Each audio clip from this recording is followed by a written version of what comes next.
İkinci Şia vatandaşı 100 milyardqa maqul demigen Jungo emde 1 trilyon 200 milyard maqul dedi. Xi Jinping'in hata hükümleri eğer akıbet elip geldi mavzula haber 12. ayının 7. gün olma gazetede ilan kılındı haber. Bundan başlar. Prezident Trump bilen Reis Xi Jinping söhbeti soğudu uğraşı vakitlik toğutuş gelişim imzalagan deyin ki Prezident Trump aldırap vatani Amerika'ya qaytdı.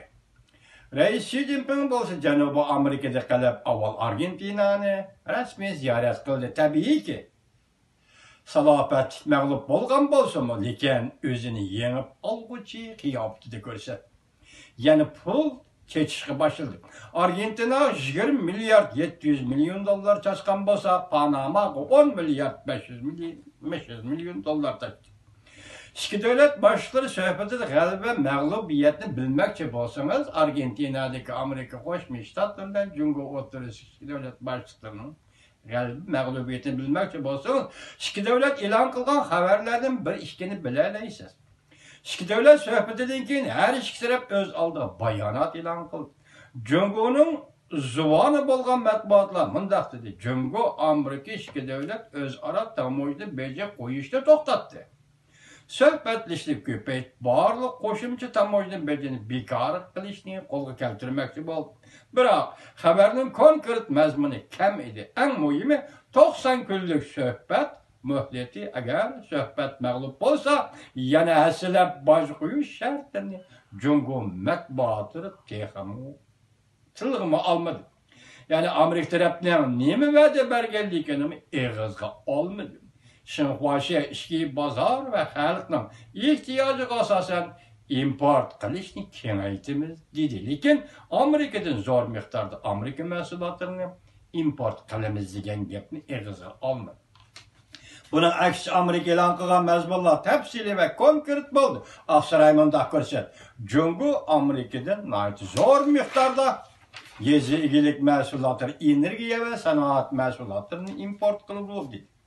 Amerika Maliye Ministeri Munochin'nin oshkorlashicha Jungo Amerikadan 1 trilyon 200 milyard dollarlık tovar setip elishga va'da berib, yani Amerika şirketleriga bozorni echib yetadigan ve Amerika texnikasini qo'g'daydigan bo'ldi. Faqat kelishimning mazmuni qarasaqla Amerika zo'r g'alaba qildi.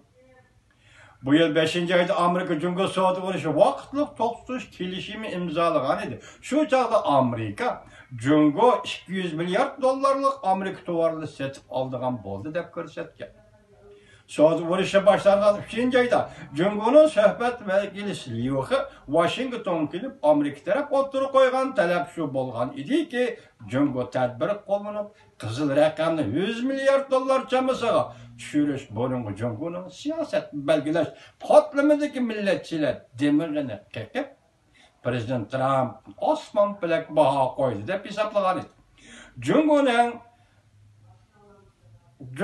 yollanma qalamkashlari bo'lsa, Jungo Amerikaga yarının Liviyadan otning tizginini tortishga fursat yaratib berdi. Yani Jungo Amerika ogohlantirish berdi.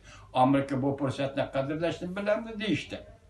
5. ayda Amerika Jungo söhbeti tunji kelishim imzolangan chaqda Aqsarayning iqtisod masalasasi Larry Kudlow Jungo 200 milyardlik Amerika tovarlarini setib elishga ma'qul bo'ldi deb ko'rsatganda, bu ishni Jungo tashqi ishlar ministrligining bayonotchisi inkor qilib, g'azablangan Prezident Trump kelishimni yirtib tashlagan.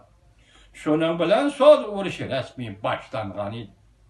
Hala bugün kuni kelgende Amerika'dan tovar mallarını setip elishning miqdor normasi 1 trilyon 200 milyard dollarga ko'tarildi. Bachengunimay, Chichengunimay, Bachengunimay Xitoy bo'lib qoldi. Uyg'urlarning maqol tamsilligidek tugida ishkilik.